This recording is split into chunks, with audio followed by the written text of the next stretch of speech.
सिद्धि प्रिय स्तोत्र का 10वां प्रसून प्रारंभ करते हैं।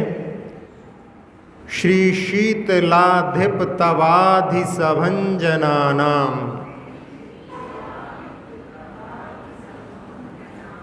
भव्यात्मनां प्रसृति संसृति भंजनानां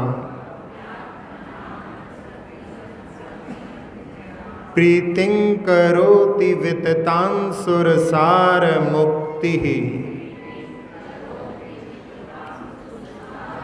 मुक्तात्मनां जिन यथा सुरसार मुक्तिः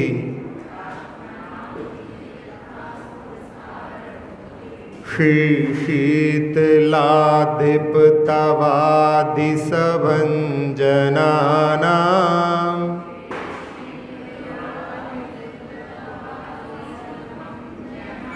भव्यात्मनां प्रसृति संसृति भंजनानां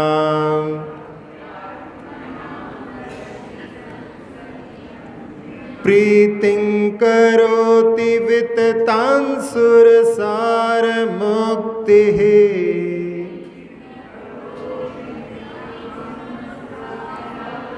मुक्तात्मनां जिन यथा सुरसार मुक्तिः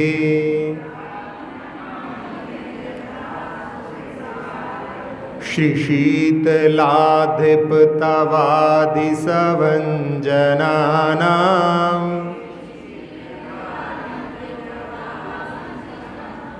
भव्यात्मनां प्रसृति संसृति भंजनानां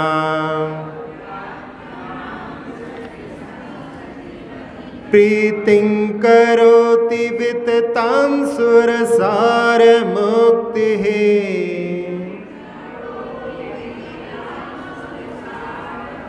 मुक्तात्मनां जिन यथा सुरसार मुक्तिः।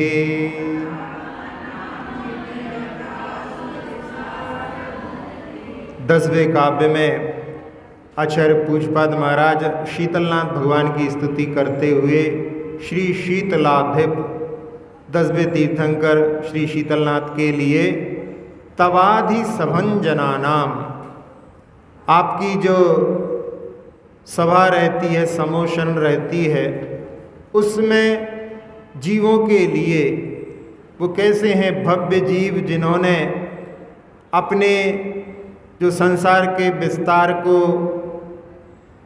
नाश लिया है, यानी आपकी भक्ति के माध्यम से इन्होंने उसको छोटा बना लिया है।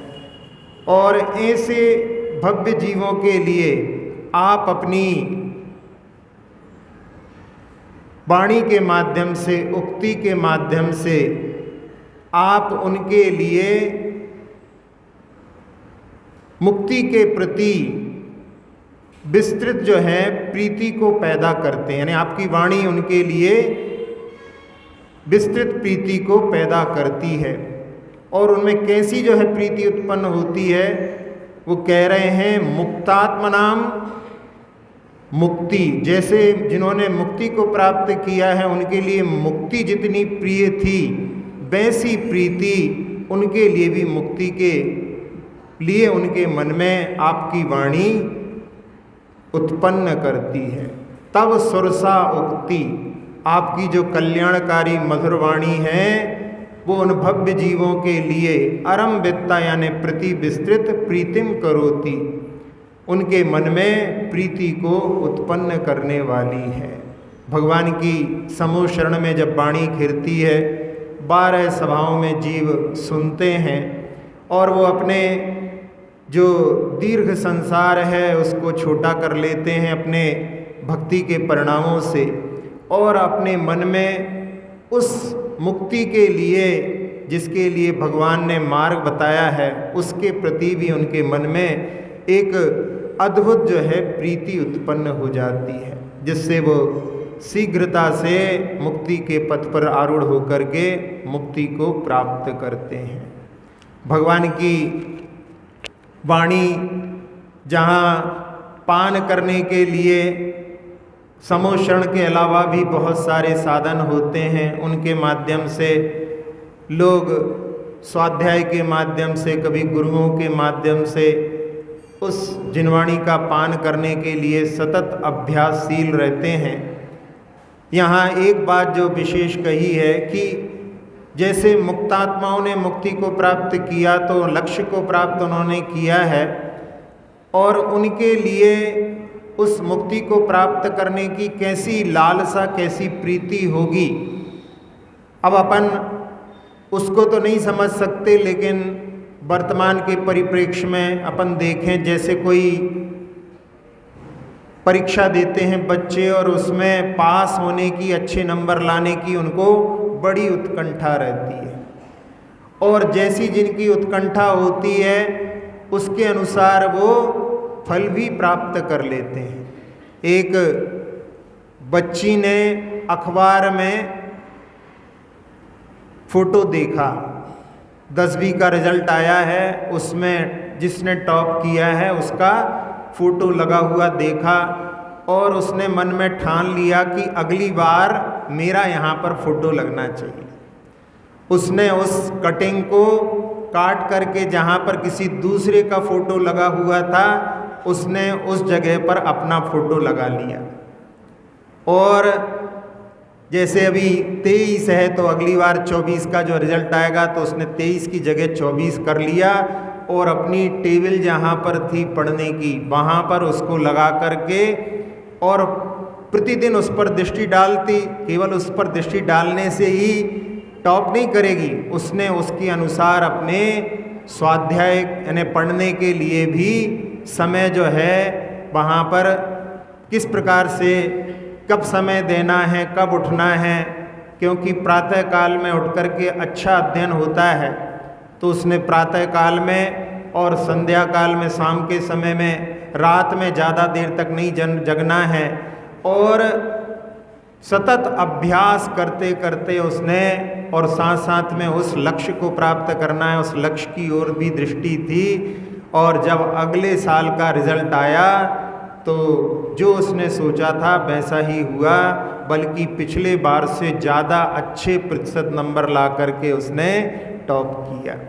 तो जैसी उसके लिए प्रीति है वैसे ही यहाँ पर कह रहे हैं भगवान आपकी वाणी भी ऐसी प्रीति उत्पन्न कर देती है जैसे मुक्तात्माओं के लिए, मुक्ति के लिए प्रीति रही होगी। जब कोई लक्ष्य को प्राप्त करना चाहता है तो उस समय में लक्ष्य की ओर कदम बढ़ाने होते हैं। एक कदम भी यदि कोई लक्ष्य की ओर बढ़ाता है तो वो लक्ष्य को प्राप्त करने की दिशा में आगे बढ़ता है और लक्ष्य को प्राप्त कर लेता है। लेकिन यदि हम वहीं पर खड़े रहें तो हम अब लक्ष्य को प्राप्त कभी नहीं कर सकते। एक बार एक सांभर झील जहाँ पर है, उस सांभर का एक सेठ सिमरिया नाम के एक पन्ना रियासत में एक गांव है, वहाँ के लिए निकला और 1 मील चला था। और चलने के बाद में अपने नौकर से पूछने लगा कि अब सिमरिया कितनी दूर है। तो उसने कहा भी अपन 1 मील तो चले हैं। तो वहाँ पर सेठ कहने लगा कि सांभर दूर सिमरिया नीरी, 1 किलोमीटर 1 मील पीछे है, लेकिन अब सांभर बहुत दूर है क्योंकि अपन ने उसको पीठ दिखा दी है और अपन ने जो जिस मंजिल को प्राप्त करना है उसकी ओर मुख कर लिया है, तो वो अपने पास में है। तो लक्ष्य की ओर जब एक कदम भी आगे बढ़ा लेते हैं तो लक्ष्य को प्राप्त करने के दृष्टि में वहाँ पर वो लक्ष्य दूर नहीं है, लेकिन जिसको पीठ दिखा दी है वो अब बहुत दूर है। ऐसा सोच करके जो पुरुषार्थ करते हैं तो उनको सफलता अवश्य मिलती है। एक हमने कथानक आप लोगों के लिए पहले सुनाया था, जिसमें जो प्रसंग था थोड़ा सा कि 2 युवा एक मुनिराज के संग में जो अभी अभी नगर में उपवन में आया था, और वो लोग वहाँ पर अहंकार से भर करके पहुँचे थे कि देखें इन लोगों को कितना ज्ञान है। और उधर महाराज ने उनको देख करके पूछा कि कहाँ से आए हो? तो उन्होंने कहा, आप भी क्या प्रश्न कर रहे हो, अभी अभी आप आए हो, अभी अभी हम आए हैं, तो कोई दूर से तो आ नहीं सकते, इसी गांव से आए और कहाँ से आए। अहंकार की भाषा ऐसी होती है, उसमें सुन करके ही कोई समझ जा सकता है कि यहाँ पर विनय का अभाव है। महाराज ने कहा, हम ये नहीं पूछ रहे कि तुम यहाँ कौन से गांव से आए हो, हम तो ये पूछ रहे हैं कि तुम इस भव में कहाँ से आए हो। तो वो कहने लगे कि अच्छा, ऐसा भी कोई ज्ञान होता है? तो महाराज जी कहने लगे, हम बताते हैं आपके लिए कहाँ से आए हो। महाराज ने सुनाया कि एक किसान था और अपने खेत में हल जोत रहा था। भूख लगी तो उसने सोचा कि अभी कुछ खा पी करके घर से आते हैं। हल को वैसा ही छोड़ करके और घर चला गया। घर पहुंचा और इतने में बादल घिरने लगे। इतनी भयानक बारिश हुई कि 7-8 दिन तक लगातार बारिश होती रही।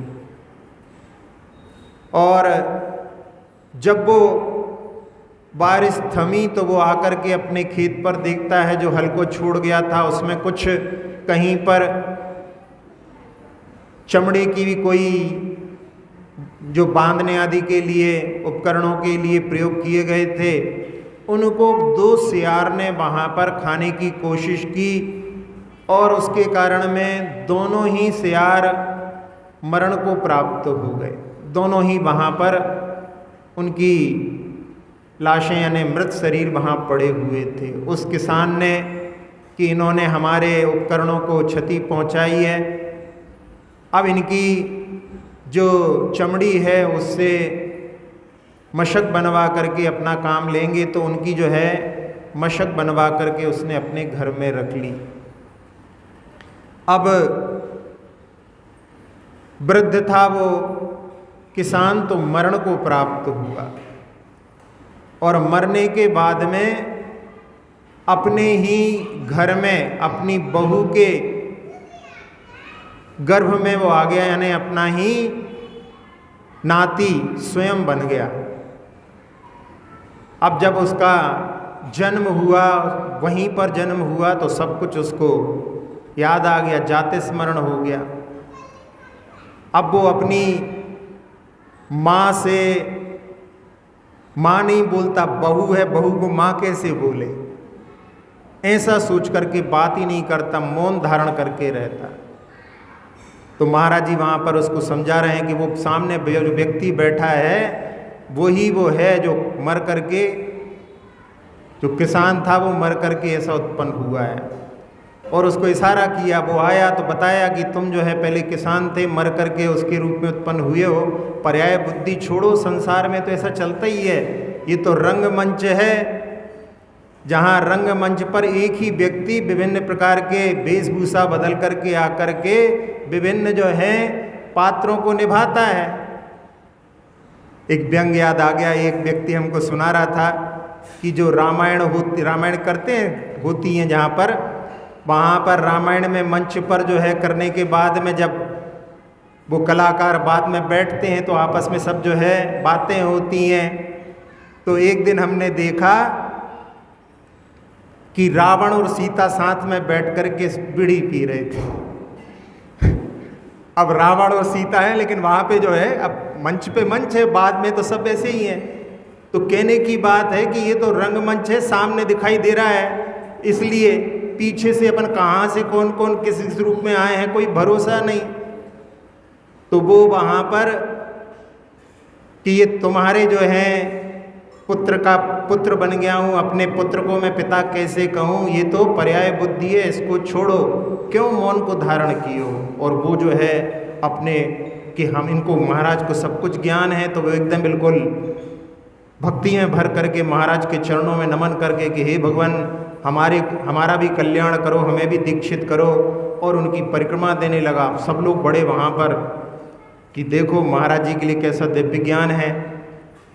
लेकिन फिर भी कुछ लोग ऐसे भी होते हैं तो वो कह सकते हैं, सोच सकते हैं कि हो सकता है किसी को पहले बिठा दिया हो और फिर बुला करके कि भैया ये वो ऐसा ऐसा है। ऐसा भी दुनिया में कई जगह हो सकता है, इसलिए उससे जो है बच करके रहने के लिए भी इससे अपन सीख ले सकते हैं। तो महाराज ने कहा कि इस किसान के यहाँ पर जो 2 मशक टंगी हुई हैं वो तुम्हारे पूर्व के शरीर की हैं। तुम दोनों पहले जो विप्र हो, दोनों के दोनों पहले सियार के रूप में थे। और यदि विश्वास ना हो तो आज भी उनके घर में उस कमरे में खूंटी पर टंगी हुई है। तो कुछ लोग जा कर के उन मशक को ले कर के वहाँ से आ जाते हैं और बहुत सारे लोगों को उससे जो है धर्म में श्रद्धा हो जाती है, व्रतों को लेने लगते हैं, अणुव्रतों को धारण करने लगते हैं। और कुछ लोग जो ऐसे भी होते हैं वो हंसी उड़ाने लगते हैं उन ब्राह्मणों की कि देखो ये पहले ब्राह्मण, अभी अपने आप को ब्राह्मण कहते हैं, पहले सियार थे। तो उनकी हंसी उड़ाते हैं और वो जो हैं ब्राह्मण उस समय में जब किसी की हंसी उड़ाई जाती है तो उनको मन में वहाँ पर गुस्सा उत्पन्न होता है। सामने तो नहीं दिखाते, लेकिन वो जब रात में वहाँ पर विचार करते हैं कि उन मुनि महाराज ने हमारी निंदा में जो है कारण बने हैं। और जैसा रक्षाबंधन की कथा में आप लोगों ने सुना था, वो दोनों रात में उनको मारने के लिए तलवार लेकर के आते हैं और आक्रमण करने के लिए भी दोनों तलवार उठा लेते हैं। लेकिन यहाँ भी वैसा ही होता है, दोनों के दोनों कीलित हो जाते हैं यक्ष के द्वारा। और जब प्रातःकाल होता है, उनके माता पिता को पता पड़ता है तो दोनों के माता पिता आकर के वहाँ पर महाराज के चरणों में निवेदन करते हैं कि महाराज आप इनके लिए ऐसा दंड मत दो। तो उस समय में यक्ष कहता है कि लोग गलती स्वयं करते हैं और दोष लगा देते हैं महाराज के ऊपर कि महाराज आपने जो है इनके लिए दंडित किया है। फिर उस समय में बहुत अनुनय विनय करने के बाद में और यहाँ पर दोनों के मन में भी कि यदि हम इससे संकट से बचेंगे तो हम इन मुनिराज के चरणों में समर्पित हो जाएंगे। और महाराज ने उस यक्ष से कहा कि इनको छोड़ दो, और छोड़ा तो दोनों चरणों में समर्पित हो गए। कहने लगे हमको दीक्षा दे करके हमारा कल्याण करो। महाराज ने कहा कषाय की परिणति अभी ऐसी थी कि मुनिराज के ऊपर वार करने के लिए तैयार थे। अभी इस समय में कि ऐसा अतिशय देख करके इनके मन में ऐसे भाव उत्पन्न हो रहे हैं, लेकिन अभी नहीं। अभी तो जो है आप लोग अणुव्रतों को धारण करो, अणुव्रतों का पालन करो। अपने आप को गर्व से भरा हुआ जो ब्राह्मण कि हम ब्राह्मण हैं, हम कैसे जो हैं सियार पहले हो सकते हैं, ऐसा भाव लेकर के वो दोनों वहाँ पर प्रतिशोध की भावना से आए थे। महाभारत में भी ब्राह्मण का लक्षण लिखा है, वहाँ पर एक काव्य में कि मद्य मांस मधुत्यागी और त्यक्तो पंच उदंबकम निशाहार परित्यक्तो एतत् ब्राह्मण लक्षणम। ब्राह्मण के लक्षण में रात्रि भोजन का त्यागी और 3 मकार का त्यागी और साथ साथ में 5 उदंबर यानी 8 मूल गुणों से युक्त जो होते हैं वो जो हैं ब्राह्मण का लक्षण है। आप लोगों को विदित होगा कि भरत चक्रवर्ती ने 4थे वर्ण की व्यवस्था बनाई थी। उसने जो व्रती थे उनको ब्राह्मण के रूप में स्थापित किया था। तो वो वहाँ पर दोनों परिवर्तित होकर के कहाँ प्रतिशोध की भावना थी और अब दोनों के दोनों उनके चरणों में समर्पित हो गए हैं, अणुव्रतों को धारण करके जा रहे हैं। और अपने माता पिता से भी कहते हैं कि आप भी धर्म को स्वीकार करो, आप लोग भी अणुव्रतों को धारण कर लो। लेकिन माता पिता के मन में मोह का ऐसा प्रभाव था कि उन्होंने कहा नहीं, हम तो अपने धर्म को ही मानेंगे, हम अपने धर्म को क्यों छोड़ें। और दोनों वहाँ पर मिथ्या आग्रह के कारण संसार में परिभ्रमण करते हैं और यहाँ ये दोनों अणुव्रतों के साथ में संलेखना पूर्वक मरण करके और स्वधर्म स्वर्ग में महर्दिक देव होते हैं। और वहाँ से च्युत होने के बाद जब ये मध्य लोक में आते हैं, एक सेठ के दोनों पुत्र बनते हैं, यहाँ पर फिर दोनों भाई बन जाते हैं।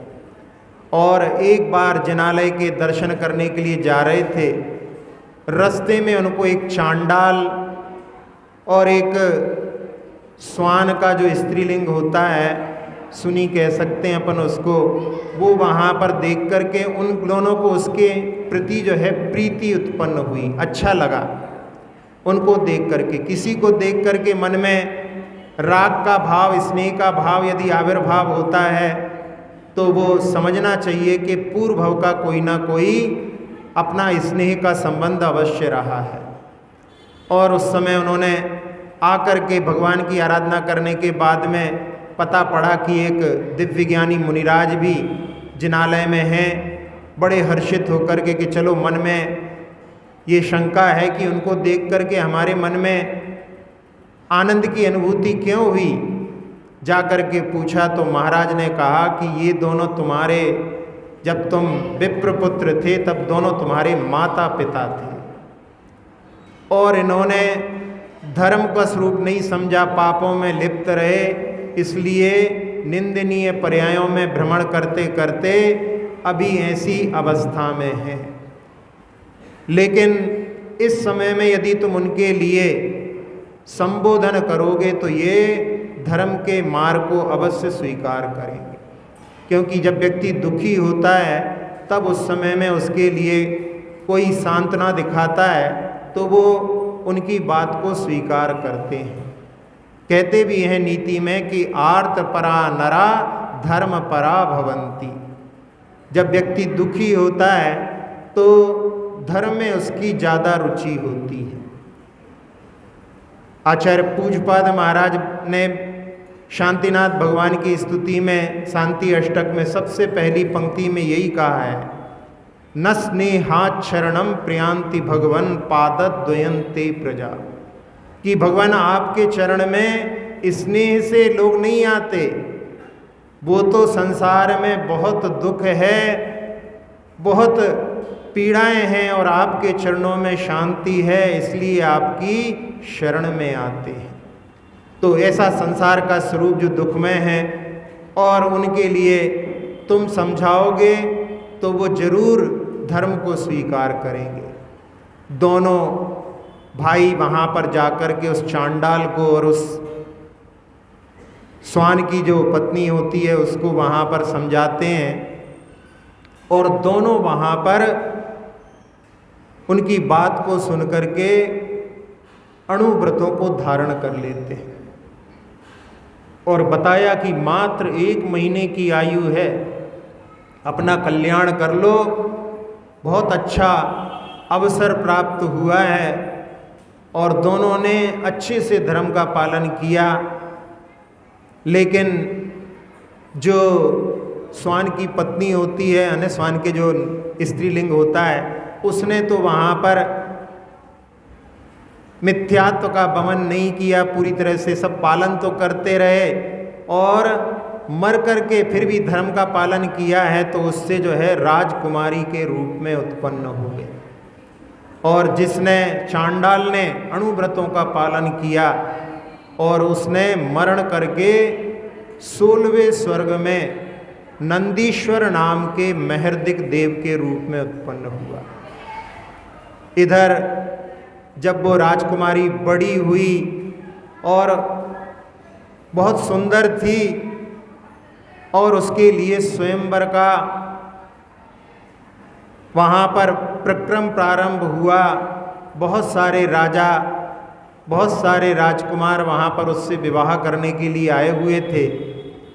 और उधर नंदीश्वर देव ने 16वें स्वर्ग में जब देखा तो पूर्व भव का स्मरण करके, पूर्व भव का कई भवों का उनका भी साथ रहा था और उसके लिए भी कल्याण की भावना से आकर के राजकुमारी को उन्होंने संबोधित किया और जब उनको पूर्व भव का वर्णन कराया तो उस राजकुमारी के लिए भी जाति स्मरण हो गया, और उस जाति स्मरण से उस राजकुमारी ने स्वयंवर से इनकार कर दिया कि मैं किसी का वरण नहीं करूंगी, अब तो मैं दीक्षा धारण करती हूँ। और जा कर के उसने आरिका गणनी माता के पास में जा कर के दीक्षा धारण की, तपस्या की, और तपस्या करने के बाद में वो भी महर्दिक देव बन गई। तो यहाँ जिस चांडाल और सुनी की पर्याय में भी धर्म का उपदेश सुन कर के लोग धर्म के मार्ग पर चल जाते हैं, आगे बढ़ जाते हैं, तो अच्छे कुलीन लोग भी यदि धर्म का अनुसरण करें तो उससे रिद्धि से युक्त यदि देव पद को प्राप्त करें तो इसमें कोई भी आश्चर्य वाली बात नहीं। तो यहाँ भगवान की जो वाणी होती है वो मुक्ति के लिए प्रीति उत्पन्न करने वाली होती है। एक दिन हमने जिनवाणी संबंधी एक भजन के माध्यम से दौलत राम जी के बात रखी थी, उसी के 2 पदों को, इसमें भी यही भाव है। नित पीज्योधि धारी जिन वाणी सुधा सम जान के, प्रभु मुखार बिंद ते प्रगटी जन्म जरा गद टारी। प्रभु मुखार बिंद ते प्रगटी जन्म जरा गद टारी। गणियादि गुरु घट व्यापी परम सुरुचि कर तारी। नित पीज्योधि धारी जिन वाणी सुधा सम जान के। इसके भाव तो आप लोग समझ गए होंगे कि प्रभु के मुखार बिंद से उत्पन्न होती है और जो जन्म जरा रोग को दूर करने वाली है, और गणधर आदि अपने घट में उसको व्याप्त करते हैं, और जो परम सुरुचि को उत्पन्न करने वाली होती है। स्वपर स्वरूप प्रकाशन को यह भानु कला विकारी। स्वपर स्वरूप प्रकाशन को यह भानु कला विकारी। मुनि मन कुमुदिन मोदन शशिभा सम सुख सुमन सुवारी। नित पीज्योधि धारी जिन वाणी सुधा सम जान के। इसमें कह रहे हैं कि अपने और पर के स्वरूप को जो प्रकाशित करने वाली है, जैसे सूर्य का प्रकाश सब कुछ जो है प्रकाशित कर देता है, और मुनियों के मन का जो यहाँ पर कुमुद का शब्द दिया है, कुमुद जो होते हैं वो रात में खिलने वाले कमल होते हैं, और उनके लिए शशि के समान यानी चंद्रमा के समान हैं, और जो समता रूपी सुख को उत्पन्न करने वाली एक क्यारी के समान है। ऐसे जिनेंद्र भगवान की वाणी को नित पान करने के लिए कहा है। तो जो परम सुरुचि को उत्पन्न करने वाली है, यही भाव इस काव्य में है। पुनः इस काव्य का पाठ करेंगे। शीतलाधिप तवाधि सभंजनानां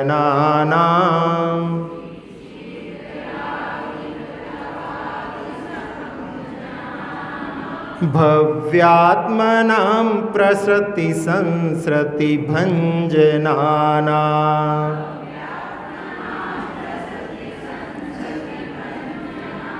प्रीतिं करोति विततां सुरसार मुक्तिः।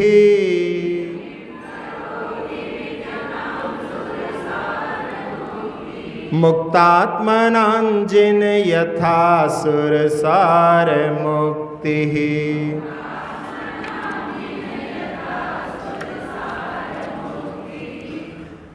शीतलनाथ जी समा शरण में कल्याणक प्रभु शुभ वाणी।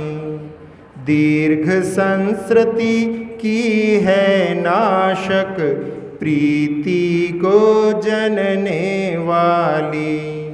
भव्य जीवों के मन में वैसी जैसी मुक्त जीव मुक्ति, हे देवों के देव चरण में जागृत हो ऐसी भक्ति।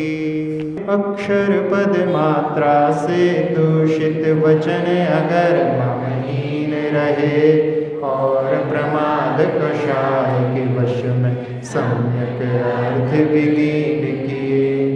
जिन वाणी माता मेरी उन सब त्रुटियों को क्षमा करें, दें आशीष शीघ्र हम सबको केवल लब्धि रमा मिले। प्राप्त हमें हो बोधि समाधि, परिणामों की शुद्धि हो, निज आत्म उपलब्ध हमें हो, शाश्वत सुख की सिद्धि हो। चिंतित वस्तु दात्री माता, चिंतामणि उपमा भाती, करूं वंदना पूर्ण विनय से, चरण रखूं मैं ये पाती। कर जिन वाणी स्तुति, तन की ममता टार, महामंत्र का जाप अब सभी जपे नव बार।